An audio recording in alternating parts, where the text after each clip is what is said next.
knows the spice controls the universe.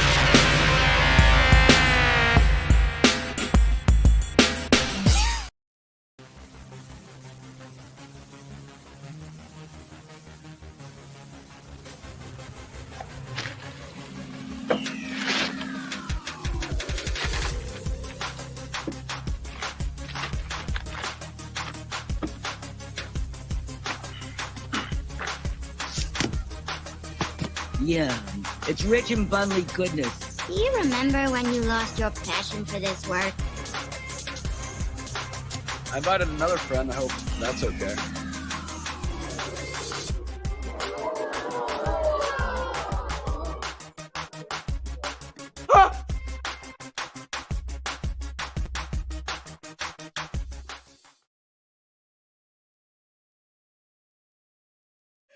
Well, folks, we are actually going to switch it up for this particular episode and let the guys from Geek Time TV ask us questions. So why don't you guys go ahead? Do we sound white enough though? Can you get a sound check first though? check 1 2. Who wants to? You have a question, Edson? I mean, that's probably the obvious question, but how did the two of you meet? How did that come about? You and Steven. You can call me fat. It's okay. Sorry. you want to tell it, Steven? Because I think it'd be cool coming from your perspective. Actually, I'm quite honored. Well, before I had this awesome butt of an avatar, which I will change so I can look serious, which never works. To be honest, I used to be a memer. No, I used to be a memer. I'm not joking. I would be in the chat at your avatar. Oh, thank you. It's my tassels.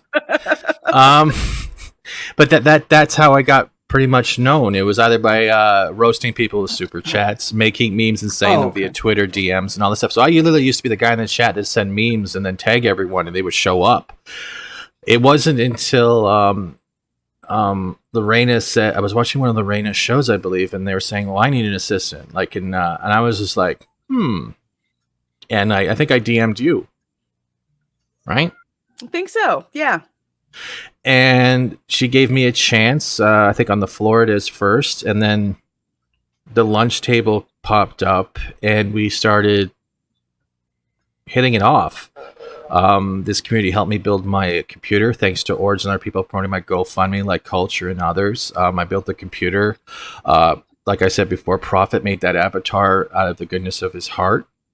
And it's been a slow but steady progression up. And as I've become more comfortable with streaming because of Lorena being such a positive influence and like someone like that will listen and actually listen, this show has shown more progress in the way we listen to our guests and appreciate the guests that come on, because they've all had a contributing factor to how we are as content creators and entertainers.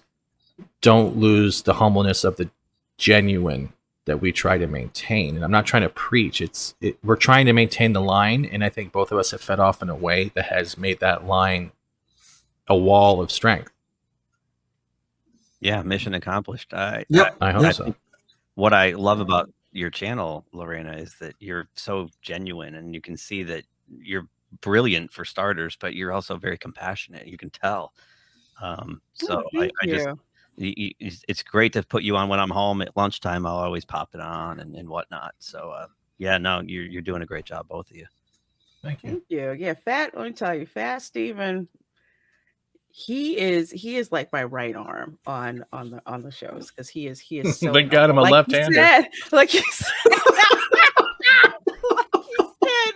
You hear that, righty? You got a chance. I'm a left-hander. Sorry, I actually first ran into him on the Dark Council. So when he would be in the chat in the Dark Council, and he'd like send super chats that were freaking hilarious. And not only were they funny to the guys on the panel, but the people in the chat were reacting to it, as well. And it seemed like no matter what show he went on or what show he did memes on, you got the same reception out of the chat, because I wasn't looking at who's on screen, because, you send a super chat pretty much. Yeah. I got to respond to that or whatever. But looking at the chat and how they would interact with him, or when he would show up and people were like, "Hey, Fat Steven, how you doing? I can't wait to see what you come up with next." That type of genuine interaction, I'm like, that's something. I'm like, that's something there. So when Fat Steven was like, "Yeah, you need an assistant," I'm like, yeah, I kind of do, but not just anyone, because anyone can go out there and try to hustle guests, but not everyone can do it and come from that point of being genuine, being genuine, being the type of figure that people can actually relate to. Because like I had told Fat Steven, and yeah, I'm embarrassing him a little bit. So when I was on the High Council on Tuesday, which freaked me out that I got an invitation to the Dark Council, the High Council, and I'm talking in the back of the group, with Jeff from World Class Bullshitters. And we're like, "Yeah, we got to get you on the show." And I said, "Yeah, just connect with, we're going to go through Fat Steven to try and schedule me." He's like, "Fat Steven, I love that guy." And that's kind of like what you want to hear. Like when they hear that person. Yeah, I would love to hear it. It's pretty cool. It's pretty cool. I told you before. But yeah. I know, but I would love to hear it from them. That's now. I'll have to have Jeff record. I'll probably with the super chat. I'm gonna say you love Fat Steven. Yeah. But that's like what he did. And like the other one that sticks out as well is when he sends me a DM and says, "I got ads for you." Yeah. To come on the lunch table. And this was before I got monetized. It was like hustling and trying to get the hours and stuff up. Mm-hmm. And he tells me, yeah, I got your ass. I'm like, holy shit. That took a lot of super chats. A lot of creepy super chats. I was like, I could imagine. As, can you just stroke your beard at a medium pace, please? Thank you. He pulled that off. And Fat Steven, he has the personality, to go and to do that. Not only to just reach out for people to get them for the show, but to actually network with them to help build up, the community as well. So he's just such a positive, genuine influence that I'm blessed to have him. Oh, yeah, stop. Fat Steven, I think you're more legendary than you realize, because I don't realize it at all. I've been laughing at your chat comments and whatnot for years on Friday Night Tights and whatnot. I mean, your name. I've only been around. Actually, I've only been around since April 2020. Really? It seems like longer than that. I had other personas, but when I decided to make the Fat Steven, that was about April. But I've only been. I haven't even been around a year, and that's why I find it weird. And I appreciate everything Lorena said, because I don't hear it much from other people. It does feel like longer, maybe because I just watched so many damn streams and we've been locked down. but it does. It feels like it's been longer than that. But yeah, no, your name kept coming up over and over and over, and they're hilarious. Everything you do is hilarious. So you're more legendary, I think, than you realize. I'm more legendary than the real Steven Seagal. That's for sure. That's definitely great. It only took me calling myself fat. But I appreciate that, because the weirdest thing is everyone says that, but like I never see it nor hear from others. That's when I was surprised when Lorena said about the Jeff thing. It's just like the thing with getting the guests. You have to understand, you're always going to have people that don't respond to messages right away because they're busy, or they're going to say no, or they're going to block you. I haven't had that one yet, but I'm really hoping for that one. But it's a lot of like back in high school when you want to ask that girl out and she says no. Now times that by 50 people when you send a DM. Yeah. And you can't let it distract you. It can't let you put you down, because it's hard. But I'm legendary. I wish I knew that more. It's kind of wish I had my own TV series now. It definitely, I understand that, because we got Cameron Pasha, and it was kind of that same thing. I was in Doomcock's chat, and I was like, I can't wait till our channel's big enough to get Cameron. And he goes, I'll do it. Just send me a DM. And I did, and there he was. So yeah, I know how you feel like sometimes you're like asking the girl to the prom. Yeah, definitely. But when Lorena's definitely out of my league, so I never even thought I'd have like kind of like this kind of show going on, because like most beautiful women mace me and then hit me with their car.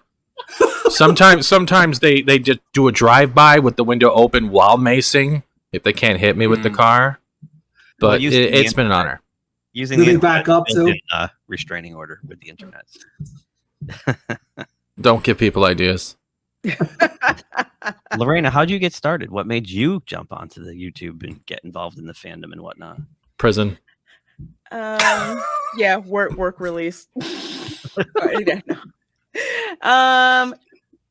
Most of it was peer pressure, actually. I was content to just be in chats, most specifically the Dark Council, chatting, putting all kinds of stuff in there to just drive people nuts, run into people, in the chat that, we just hit it off. So it's like, going to, your favorite restaurant or favorite bar, kind of like Cheers. Everyone knows your name. So you show up, talk to folks, they talk topics, I respond and say stuff. And from there, some of the gals who supported the Dark Council, we started, the Queen's Council, but I didn't want to put my face on there. I'm like, I'm not really comfortable with that. And like, who would really want to be interested in what, what I have to say? All these other YouTubers have all this great stuff to say, like Gary, like John Talks, like Drunk 3PO, like Ryan Kennel, Geeks and Gamers, Jeremy from Geeks and Gamers. It's like they have all this, stuff to talk about. I'm like, nobody's really gonna, Anna, that Star Wars girl, nobody's gonna pay attention to me. So we had the Queen's Council, and I had my face just as an avatar because I did not want to put my face out there. I just didn't feel comfortable doing that. And then from there, Abu Nas had like a ladies' night, and the Gospel According to Mark with the C, he was just like, "Are we going to see your face?" I'm like, I don't know. It's like, "Are you going to see your face?" So eventually, I showed my face on that show. It was nerve-wracking, but I finally did it. But everyone made it kind of comfortable. And it was just shoot the crap. And from the Queen's Council, then I got onto Justin Proper's show because Justin was like, "Hey, I'm doing a show. Anybody interested?" I'm like, "Yeah, okay, sure. I'll get him there." So I was on Justin Proper's show for This Week in BS on Thursdays. And that was just fun, like hanging out with people and doing whatever. And then I caught the attention of Mary Mayhem. And from being on a couple of her shows, like with the Babe the Menace, that was like once a month. I was on her Wednesday Night Mayhem shows. And then through her, I got the gig over on Toxic Femininity, where I'm one of the co-producers over on Midnight's Edge. But kind of like before that all happened, about May or so, I finally got sick and tired of people like Mary and Justin and Tom for Midnight's Edge and John Talks and Nerdrotic and Drunk 3PO and the rest of them saying, "Why don't you do a channel?" I'm like, okay, just to get you folks to shut up, I'm going to do a channel. No one's going to pay attention to it. I'm going to do a channel. And no joke, before I put my first video out, I had like 100 people sub to me. Wow. And I had nothing there. And I'm just like, what is wrong with you people? You know how hard it was making 99 separate email accounts for that? It was a pain in my ass. It just sucked. There was literally I'm sure nothing. There was nothing on my channel. I'm like, why the heck are you even interested in it? So I finally had my first, the first video that I had. And it's funny because I kind of love showing people this to show just how freaking weird I was back in the day. Back in the day, that's what what I say. That's what There's nothing wrong with being weird. Right. Embrace the weirdness. That's kind of like what I did, and I kind of went, from there, and then more people started watch my channel. More people started subbing to my channel, and which was just like nuts. I'm like, okay, I'm just out here shooting my mouth off. I don't know if anybody's paying attention or whatever. I don't care. More people started subbing, and that's kind of like got me to the point where I am now. And I kind of like to show this because I wasn't the YouTuber that I am now. This is like me then. This is like I will never get rid of this video, like ever. I will never get rid of it. Wow. Hello. That's and the welcome first to my video channel. I ever I'm Reina Creole, and I'm so glad And look at that, you're still black. to stop by and check it out. So, what is my channel all about? Shit, mind blown. Glad you asked. I had no idea what I was going to do. You can see it when you're talking because you're shaking your head going, no, why am I doing this? Welcome to my channel. This is Reina Creole. I bring spice and a whole lot of ears. Turn this camera off right now. Just turn it off. I'm gonna bring There's the no again. There's the no again. And again. I counted this. Come help me. Come help me. Yeah, I counted. I've literally watched this video and counted how many times you shake your head going, no, why am I doing this subconsciously? Blessings and peace to all of you. She's looking at the timer going, I'm out. I was just like, it was just weird because it's like, who the heck wants to look at me on a camera opining, about crap? But apparently people liked it, and it kind of just went on from there. So yes, I got peer pressured into freaking doing it. But the difference in your screen presence and confidence is amazing in just a short amount of time. So. Oh, thank you. Well, we're glad you're here. We're glad that thank you. I was scared out of my friggin' mind. But I will definitely say a good reason for a portion of that confidence is how supportive so many people, in the fandom were. It didn't matter how cheesy my video was. They'd retweet it, go subscribe to her, go do this. What can I do to help you out? Fandom Collective, which is an amazing channel. They promote independent creators. They're a big part of it. So the support from the community has just been a big, huge part of it. Yeah. On New Year's Eve, Doomcock was bringing people in to guest for a few minutes and talk about their channels, and he brought me in, and at the time I think that is amazing, 72 subs or something. He brought me in and he saved me for last, which was cool. So he was eliminating one at a time. I ended up there alone with him, and we talked a little bit, and he's following me on Twitter, and he's been so supportive. It's awesome. But that night I met PJ from Orville Nation, who got me into the Fandom Collective.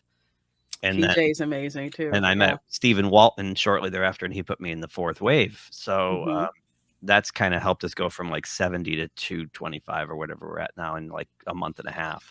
But of course, it could be better. But I knew I was going to play a long game with this, and part of the reason we have a staff is because who knows how many are going to be able to grind it out with me. But well, the secret is, but all you guys in your next show should all wear low cut tops and push up bras, and you will bring in the people. No, don't do it now, brother. That's for real though. Sorry, Steven, I didn't mean to cut off your time. No, it's okay. That was it. I was gonna say, but for real though, it's like your channel grows as as your channel is gonna grow, and it's really not about the number of subscribers that you have, because unfortunately some people are hung up on how many subscribers that they have instead of the content that you have. There's some people out there who have thousands of subscribers, but their content is, I think, crap, but it's out there. Then you have some people who don't have as many subscribers, but they have a very, very loyal fan base. So at the end of the day, as long as you're putting stuff out there that is representative of you and who you are, don't pay too much to the subscriber count, because the subscribers will actually follow you, right? As you progress, because like I said, you guys have a great thing going on. You haven't been doing this for very long, and you're doing very well. Neither of you, but this is about you guys now. So the thing I told Lorena, we had a talk one day, and I'm like, you'll be sub before the end of the year. And I told her that when she brought me on. It was like a month into me helping with the lunch table, and she's like, yeah, whatever. And the lunch table started picking up steam, and she got monetized. She got monetized pretty quick, and it was under a year. Yeah, it was 6 months. And she still hasn't paid me. I'm still waiting for that payment check. Like there's like at least 8 months of chicken nuggets rotting somewhere in a warehouse. School pizza. You're gonna get school pizza. Oh, that's all I want. The square pizza, yeah. Square school pizza, yes. So Lorena, where do you see this going for yourself? Down the road. I mean, you're almost to 2,000 subscribers in cheerleader outfit. That's what I was going to say. That's where I see it. But to throw that out there, yeah. Lady Tara was like, "Oh yeah, when you hit 2,000 subscribers, you could, wear a cheerleading outfit." I'm like, "Yeah, I'm not going to hit 2,000 subscribers." 1,700 now. Yeah, now I'm looking at like, okay, and it's You probably got about 2 weeks. The where you better get that reality. outfit ready. Yeah. I'll be fired in 2 weeks. So when you say, where's this going? Like, kind of like, where do I see myself? Yeah, or where do you want it to Next. end up ultimately? Like, did you ever think about well, clearly you didn't think it would get this big. No. So do you have a plan at all? Or are you just gonna ride it out, or Just winging it? I'm kind of winging it, kind of doing both. It took a while to kind of find out like where my niche was. Definitely love doing pop culture commentary. That's something that I like to do, and kind of doing it in the style that that I like to do. Like, I'm the kind of person who, if I go to a theater and I'm watching a movie, most people are kind of quiet when they're watching it or whatever. Me, there's a dialogue in my head saying, that sucks. Why'd you do this? Why'd you do that? Okay, well, you could have did this better, so and so and whatever. And that's kind of the commentary that comes out on my channel, most notably like with when I reviewed the first episode of Batwoman from season 2. Oh, great. That My favorite scene is when she was quoting all those stats while standing in bum juice. That was awesome. Yes, that right. I want to say that right there pretty much encapsulated kind of like where I wanted my channel to go. Like, being able to make a commentary not only just on the good stuff, but on the stuff that I didn't like, but with the emphasis on that pop culture should be fun, and it should be and it should be enjoyable. So later on down the road, yeah, I'm probably still going to be doing this thing, because I am having way much fun than I expected that I was going to have, and the number of people who were just like, they'll like comment on my videos and say, yeah, that's really cool, or I like that, or even some people were like, okay, I slightly disagree. As long as you're respectful, I have no problem with it. There's some videos where I've said stuff and I've missed stuff. Like, I'll tell people, I don't quite remember this part in the fandom, because for example, it's like, I'm not big in the DC, but if it, just put in the comments, and people will just let me know, yeah, this is this one. It's like, I appreciate that. So yeah, with this, I'm probably going to be doing it for a while. I do have plans, if they work out over the summer, to spin off a second channel, but that'll be probably focused more on lifestyle, like a lifestyle channel. I don't have concrete plans yet, but that's something kind of that I want to do. But yeah, I will probably be doing this for a while until people stop looking, because there's so much pop culture stuff and so much crap that pops off on Twitter that I have plenty to do for a while. But yeah, I'm having a lot of fun. How do you the struggle of the day job versus the YouTube? I've noticed lately now, because I'm self-employed, and when I'm getting called for gigs, I'm kind of like, no, leave me alone. I'm busy with my YouTube channel. I don't want to talk about work. That's a tough balance. How do you manage that? It's I'm still managing it. I'm like, I'm sorry, who's racing outside? I'm on the 21st floor, and you guys heard that. Yeah. Wow. Like, that wasn't you on purpose. Yeah, it was my Power Wheels. I was revving it to go to the grocery store. That I just need to eat more food because I'm so fat. Oh my gosh! Did I mention I'm fat?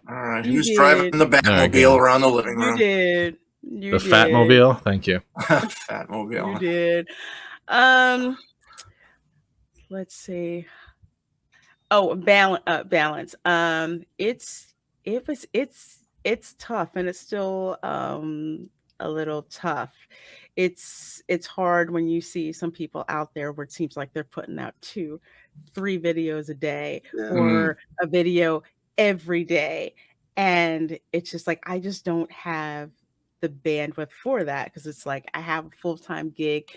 YouTube isn't my full-time gig, and I kind of have to remind myself of that. Thankfully, since I work from home, I can kind of adjust my schedule. Like for example, the lunch table on a Fridays is great. Usually noon is great because I can take that time off for lunch and do that. But it's very difficult kind of reminding yourself it's like I have a day job. YouTube is something that I do for fun. It'd be great if it's monetized later on. But it's hard when it's something that you love to do and you just want to, sink yourself into it all the time. But it's just like as far as pay rates go, YouTube is not really, it's pretty abysmal how much how much it is paid. I kind of look at it in the sense now of like, great, it's it's pizza money, for right now, which is the reason why it's like I usually only stream like kind of at lunchtime, or I'll stream like on a Sunday or something like that. But one of the things that I had to realize is it's not it's actually a strength in a lot of ways. Some people where YouTube is their job, there's certain things that they can't do or certain things that they won't say. I won't say this all of them, but I've noticed this. They have more of an audience base to cater to. And some people feel like I'll bring it up, like for example, Disney. I'm not a pixie dust huffer when it comes to Disney. I don't care about getting invited to any of the special parties or the cupcake parties or the new releases. I don't freaking care anything about that. I know what it's like to want to go to Disney and you don't have the money, or if you do have the money, you have to watch how much you spend, or you're going to go there and starve because you're not going to have any money to eat or anything like that. It's almost a strength in a way because you're not beholden to anyone. Right. When YouTube is not, your main gig. It's like, I'll say whatever the heck I want. There's some people who, that YouTube is their job and they still say whatever the heck they want. It's great. But it's like also thinking economically, what I say on YouTube or do on YouTube is not, my main source of income. It's like, it's not my full-time gig. So I'm actually able to be more of my genuine self because of that. And again, it's just me, and that's just my perspective.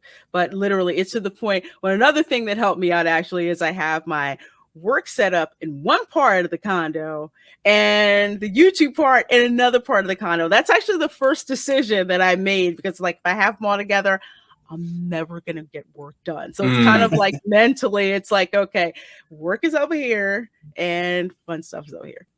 That's a good idea because my edit suite and this are the same thing. So that's a good idea. Separate them. I think you make a great point. I hadn't thought of, like, for those people whose living is actually on their YouTube channel. Like, do they have, I know people like Gary and Az don't, but do they have conflicts within themselves? Like, well, if I say this or if I cover this, am I still going to be making money next week or so? I think that's a great point. How do you, handle something like that? But yeah, something to think about. Yeah, I think with Az and Gary, their base, they built it up, so well. They are free to be themselves, and they kind of do it from what I understand, kind of like how they got into it was the reputation that they build up. Again, talking about, not concentrating on the subscribers, but concentrating on the content. Right. So like they had the content and the followers kind of followed. So, you pretty for folks who've been with them for so long, it's kind of like what you see is what you get with them. You're not expecting them to like one day say, "Hey, I'm worshiping Kurtzman Trek now." Yeah, I think they all got a big boost from the Ghostbusters 2016, followed by The Last Jedi, and all the fallout from Naughty Dog. And it's from not so much criticizing the product, but from how the fans were attacked by Paul Feig and Rian Johnson and Melissa McCarthy and whatnot. That became the story. And I think that's where this whole thing started to snowball and this fandom was born, clearly. So I would have to agree because when I had the unfortunate deal of watching The Last Jedi. Oh, not me. because I tell this story a lot, but I did not see The Last Jedi initially in theaters. Neither did I. I had a lot of life stuff going I watched it on. on an airplane because that was the only place I was captive. Oh, okay. For me, I had so much life stuff going on at the time. I didn't have a chance to go see The Last Jedi, and frankly, after seeing The Force Awakens, it was all right, but I wasn't exactly excited to go see it. So Solo came out. So I'm like, okay, let me go check this out. You know, been out of Star Wars fandom for a while. Let me go check out Solo. So I used some loyalty points and $2 to go see it. And at the end, I wanted my loyalty points back and my $2 back because I'm like, this is crap. And what about your 2 hours? That too. That too. Pay me. They should have paid me extra for having to sit in that crap. So I'm like, maybe this is a one-off. You know, maybe The Last Jedi was okay, and maybe they tried to do this and they just, you know, stepped on the rake and it smacked them in the head, and you know, just a one-off. I can forgive a one-off. So I get The Last Jedi on demand and I watch it, and I'm looking at my watch, and it's not getting any better. You know how The Empire Strikes Back, things got worse, but the characters got better because they were reacting to the situations that were going on. And you're just like, man, how much worse can this get? I can't freaking wait. But with The Last Jedi, I'm like, how much worse can I get? No, I cannot believe what I'm seeing on screen. And I was so angry by the end of that I turned it off and I didn't look at anything Star Wars related for a year. And then I'm just like, this can't be just me kind of feeling like that. And at that time they were building Galaxy's Edge, so I was there, I want to say December 2018. So I saw signs for Galaxy's Edge, so I'm like, oh, this will be cool. It'll be, you know, I can walk into the Mos Eisley Cantina and, you know, I can see droids trying to shoot each other, and, you know, Jawas trying to hustle me to buy their stuff. You know, oh, that would have been a great idea. Yeah, and feel like, wow, yeah, you know, they'd only built that. And exactly, and feel like, you know, like I was, you know, like I was there. I was like, because if it's anything like Star Tours, which is amazing, if it's anything like Tatooine Traders, which makes you feel like you're on Tatooine buying stuff, I'm like, this is a natural progression. So I was like, okay, so it'd be pretty cool. It should work, right? Well, that's when I start seeing videos about Galaxy's Edge and how screwed up it is on YouTube. And then I start seeing videos, reaction videos to The Last Jedi, and realizing that I'm not the only person that realized that movie was absolutely crap. And I'm just like, I can't freaking believe that they tried to pass that off as Star Wars and expect me to consume it.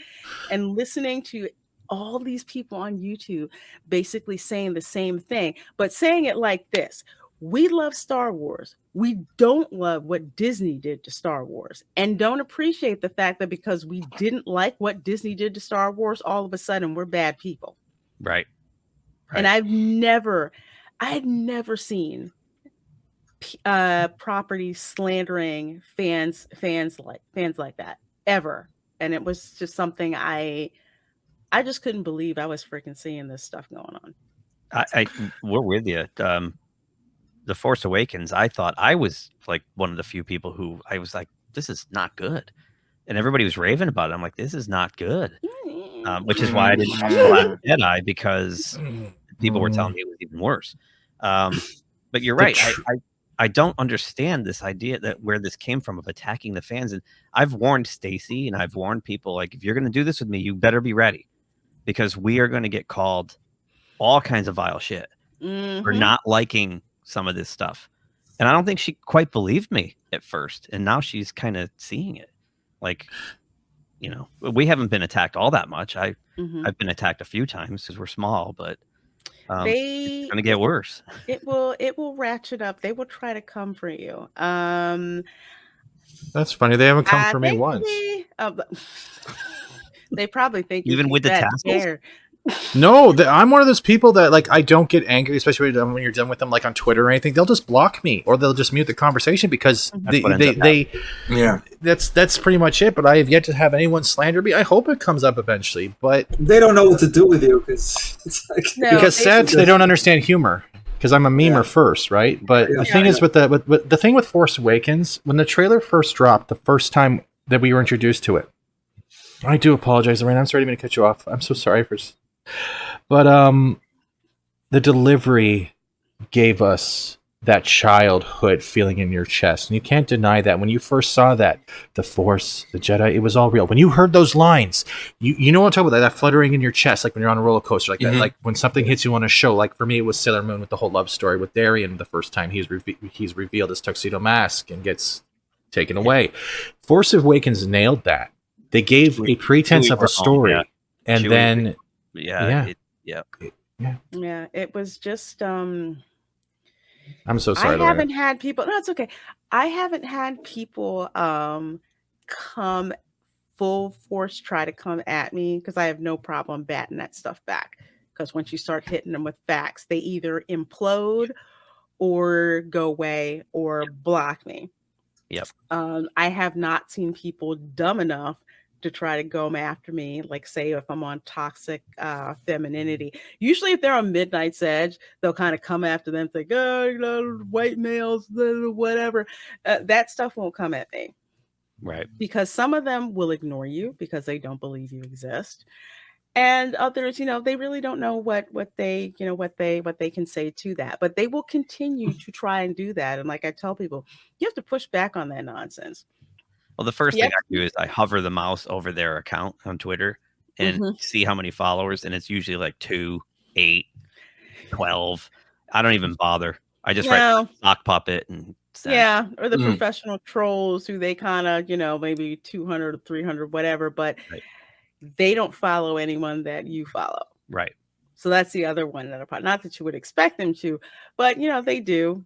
Pronouns in bio, not to say that, but usually that's how, you know, they'll come, you know, they'll try to come at you, you know, they'll try to say, well, oh, you guys were, you know, racism against John Boyega or whatever. And I said, well, one, Boyega's never proven those receipts at all for what happened.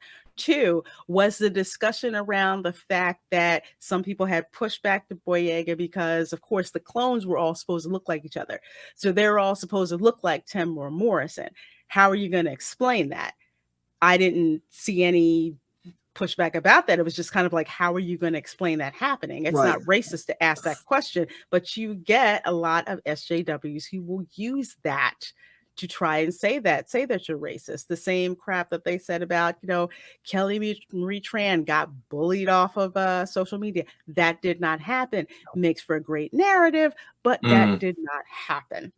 Yeah, especially when there's been no proof and people have gone on deep dives looking for proof. Exactly. There's some and you're telling me, from somewhere.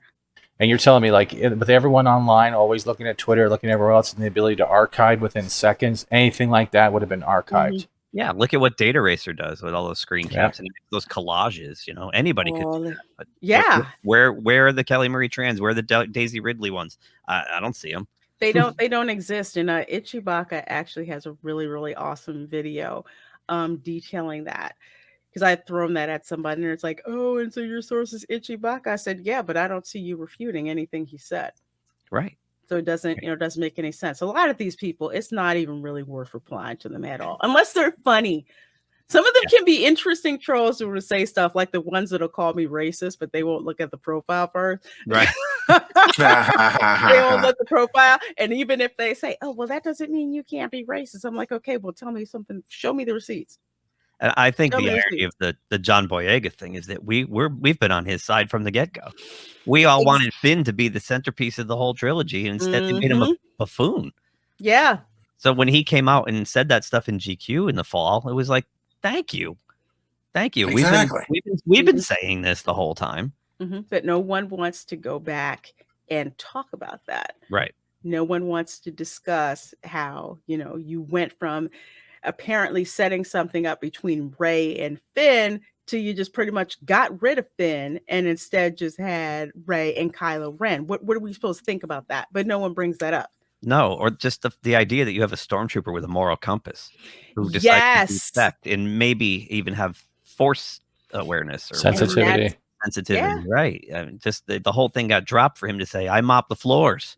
Oh, I worked in waste management. Oh my God. You know what, guys? If you want something to seriously laugh at, because you have to, and if not, you'll cry. I remember the Dark Council did a reaction to the trailer for Rise of Skywalker.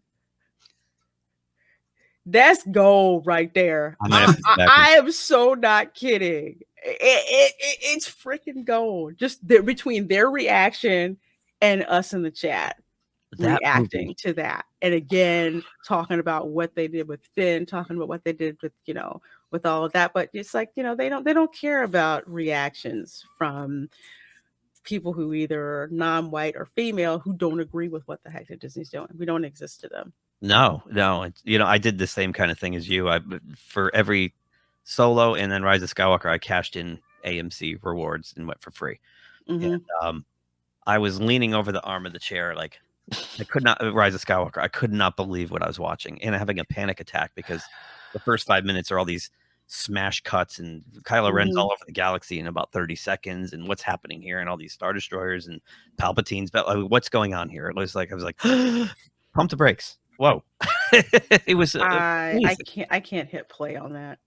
It's amazing. I can't hit play on Rise of Skywalker. This brings up a question I have. That obviously, Star Wars sounds like it would be a great candidate. But what with so many pop culture icons imploding like this, Star Trek, Star Wars, Doctor Who, what do you miss the most? What do you wish was still good? Not having to worry about whether or not I should put expectations in an episode or whether or not it's gonna let me down again. I have to go in now with the mentality with every new show or every new movie announced, not to put any expectations in it. It's killed my ability to pre-enjoy something, because every time I have pre-enjoyed something, it has turned out to be the enjoyment being wasted, the energy being wasted, and I'm left just feeling empty and kind of angry. And I don't want to put expectations into something that'll just make me angry or feel like I got let down again. Storytelling is missing. It's a good point. Exactly. How excited we got for a Star Wars sequel. It's true. Not even, but even we'll just take sci-fi out of the picture.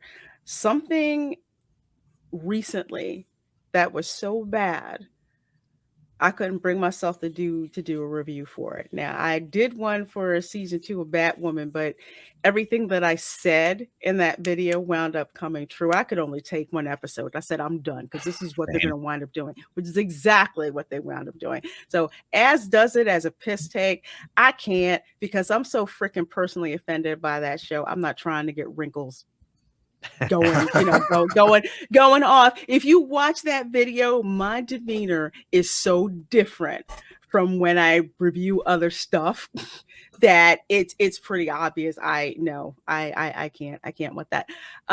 Coming to America too. Oh yeah. Now the first Coming to America movie, I snuck my sister in it while I was 17, so I could bring her in there with me anyway. That movie, it didn't matter who you were. Everybody seemed to be excited about seeing that film. Everybody was excited about seeing it. Eddie Murphy was genius. Arsenio Hall was in it. James Earl Jones was in it. Hello. So much star talent was in that movie. We were just like, this is just going to be freaking hysterical. We can't wait to watch it. And it's one of the comedy classics out there. No one asked for a sequel to Coming to America 2. So I see the trailer, and the first thing that I'm thinking is, how woke is this going to be? And I never had that. If anything, usually you'd watch a trailer and you're like, is the movie going to be any good? Is the story going to be any good? Is it going to be worth my time? You're not thinking about how woke is it going to be? What kind of agenda crap is going to be in there? What kind of virtue signaling is going to be in there? I never had to ask those questions before. So I'm kind of like, well, if they stick to what I saw in the trailer and they go like the Dave Chappelle route, it could probably work. So because I could see that kind of happening. Like they went the Dave Chappelle route. We don't care. We're going back to the same crude jokes that we did before, and we're just going to double down on them and make it even funnier. Okay, I can wait for that. I watched this. The woke BS started within 30 seconds. Okay, Wow. never mind. Eddie Murphy didn't write this movie. 3 woke tards wrote this movie, not Eddie Murphy.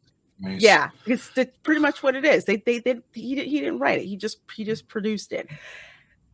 So the whole thing, it was awful. Akeem has a son because Leslie Jones, Date raped him. Yeah, I'm like, and you think this is okay? You think this is fine?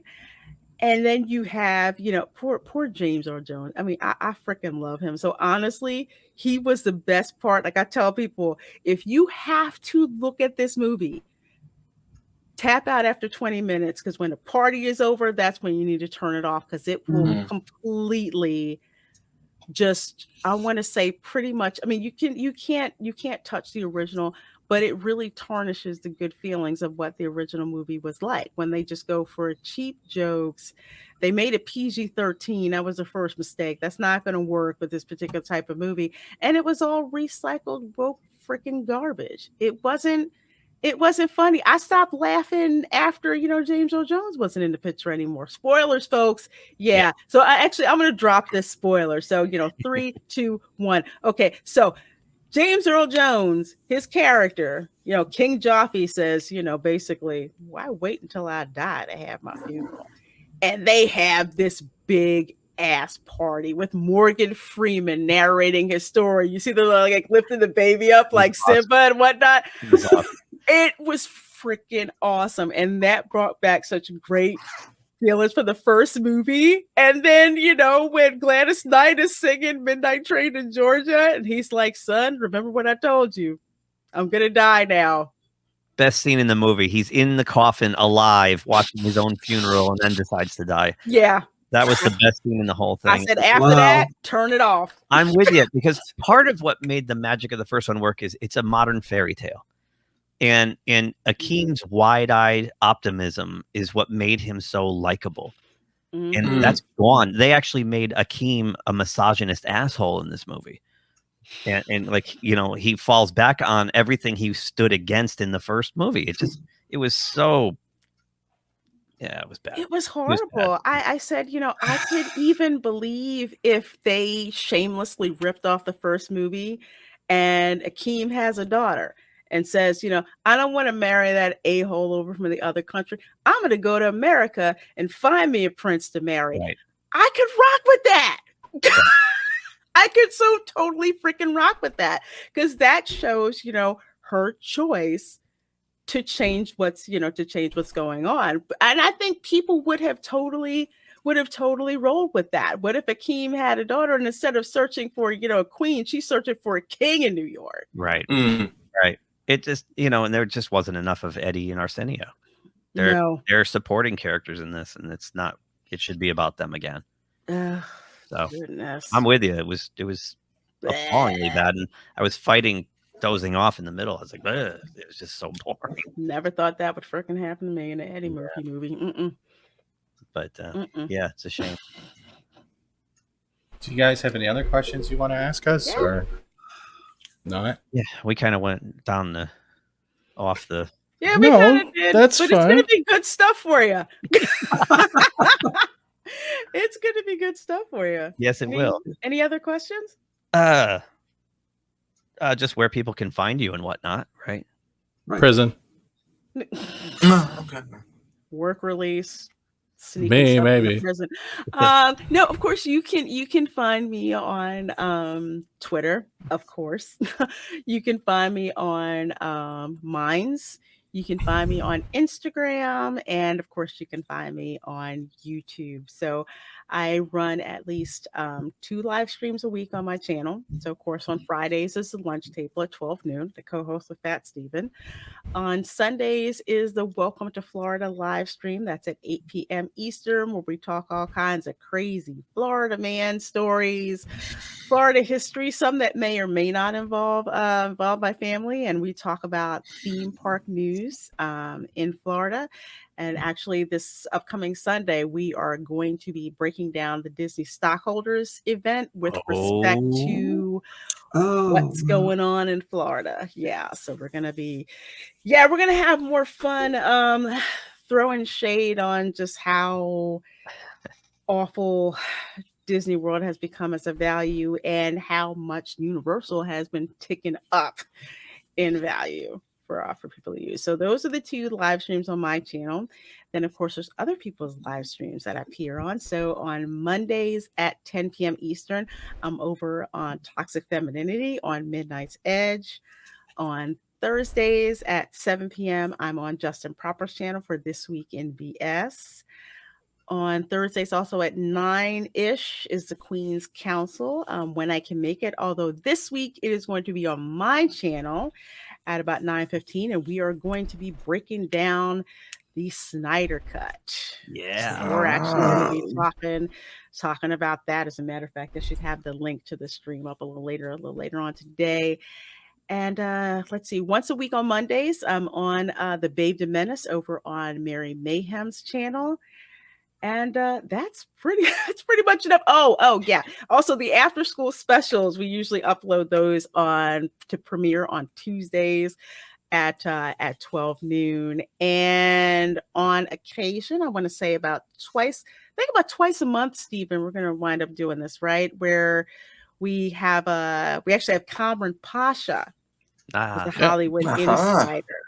He's going to be on a special live show at 5 p.m. Eastern on Tuesday of next week on the, did I say 16th?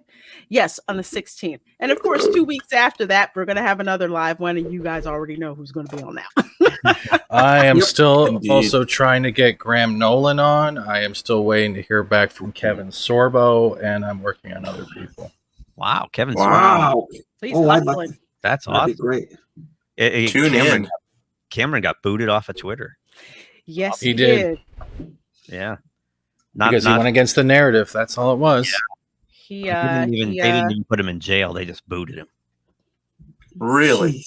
Yeah, he's gone. Yeah, they booted him supposedly for spam, because God forbid that Cameron liked to retweet pictures of beautiful women. But I think what happened, and I know he had actually said this. No, I'm getting to it.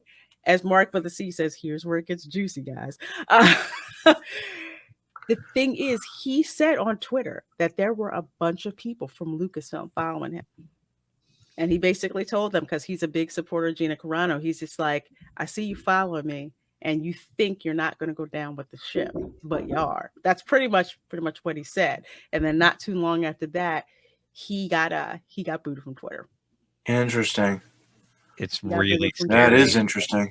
It was crazy. If you see him on because he was on Toxic Femininity, and he was talking about, I think, how his phone was going off. He's just like, I didn't have this problem until, at that time he had gotten suspended from Twitter. He hadn't got formally booted, but he's just like, all this crap started happening when I was calling out Lucasfilm, and publicly with his support for Gina.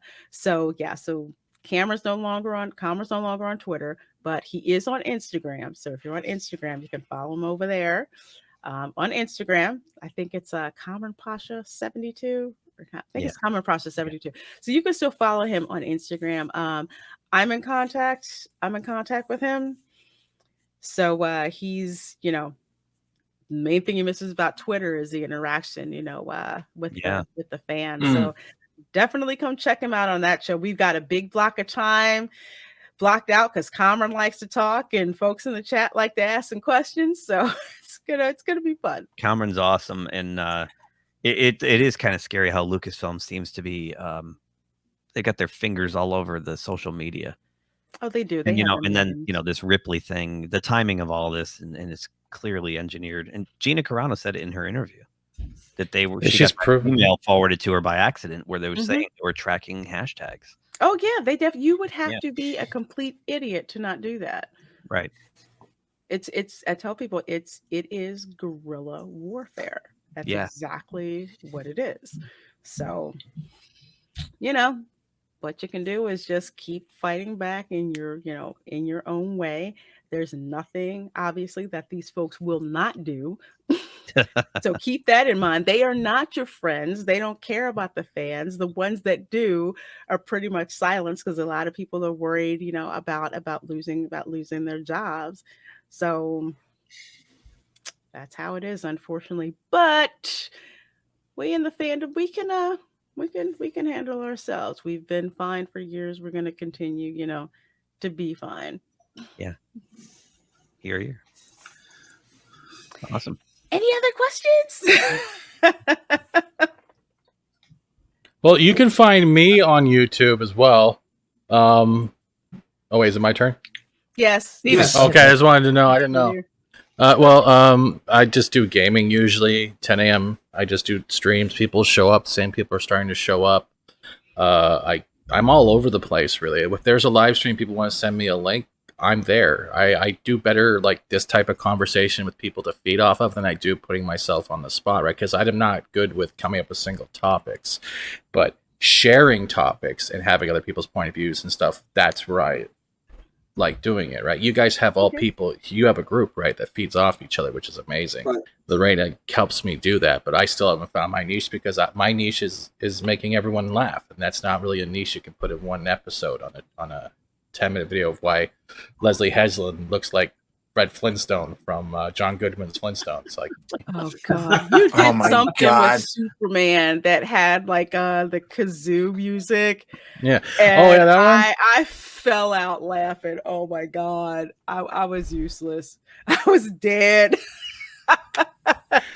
Folks, this is where you can find Fat Steven. So please do subscribe to him. We are trying to get him to 1,000 subscribers. Let's talk about criminally undersubscribed. Oh, no kidding. Well, I can understand, but at the same time, I'm never going to force someone to come on my channel if they don't need to. But Tom and Loki and Valkyries, if you've noticed, you people are the people in the featured channels. So, yeah, look at that. Hey, Tom, Midnight's Edge. Yeah, there you go. I'm done. Yeah. Oh my gosh, guys, this has been thank you. This has been fun. It has. Yes, it has. Thank you. And thank you guys for reading. Yeah, thank you very much. Absolutely. Thank you for giving us your time. Oh, please. Thank you for don't say oh please. Come on, man. No, and thank all of you guys for watching out there. We surely do appreciate it. Again, please subscribe to everyone on the panel. And not only subscribe, hit that notification bell so you get notified when they upload new videos and go live and put all that goodness out there for you folks in the fandom. All right. That said, got you next time. Bye. Bye.